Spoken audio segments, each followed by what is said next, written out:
তো hey guys, জানা গেল ফারাজ করিমের অবস্ত্রীর পরিচয়। সামাজিক যোগাযোগ মাধ্যমের তুমুল জনপ্রিয় ও বিভিন্ন দুর্যোগকালীন মুহূর্তে মানুষের পাশে দাঁড়ানো তরুণ ফারাজ করিম চৌধুরী বিয়ে করতে চলেছেন। বেশ কয়েকদিন ধরেই তার বিয়ে নিয়ে ব্যাপক চর্চা চলছে। অবশেষে তা শেষ হতে চলেছে। আফিফা নামের রংপুরের এক তরুণীকে বিয়ে করতে চলেছেন তিনি। শুক্রবার 23 ফেব্রুয়ারি রাজধানীর গুলশানের একটি মসজিদে ইসলামী শরিয়া মতে সাদামাটাভাবে তাদের বিয়ে হবে। জানা গেছে, বিয়েতে পরিবারের সদস্যরা ছাড়াও বিভিন্ন আলেমকে আমন্ত্রণ জানানো হয়েছে। আগামী 1 মার্চ চট্টগ্রামের রাজাউনের গড়িহায় নিজ বাড়িতে বিয়ে উপলক্ষে সর্বসাধারণের জন্য মেজবানের আয়োজন করা হয়েছে। রংপুরের একটি সাধারণ শিক্ষিত পরিবারের তরুণী আফিফা আলমকে বিয়ে করেছেন ফারাজ। তিনি রংপুরের মিঠাপুকুরে জন্মগ্রহণ করেছেন। বর্তমানে নর্থ সাউথ বিশ্ববিদ্যালয়ের আর্কিটেকচার বিষয়ে পড়ালেখা করছেন আফিফা।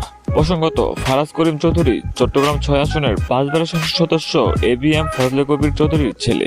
তার দাদা ছিলেন সাবেক পূর্ব পাকিস্তানের বৈদেশিক পরিষদের বিরোধী দলীয় নেতা ও পশ্চিম পাকিস্তানের বৈদেশিক আইন পরিষদের চেয়ারম্যান AKM ফজলুল করিম চৌধুরী।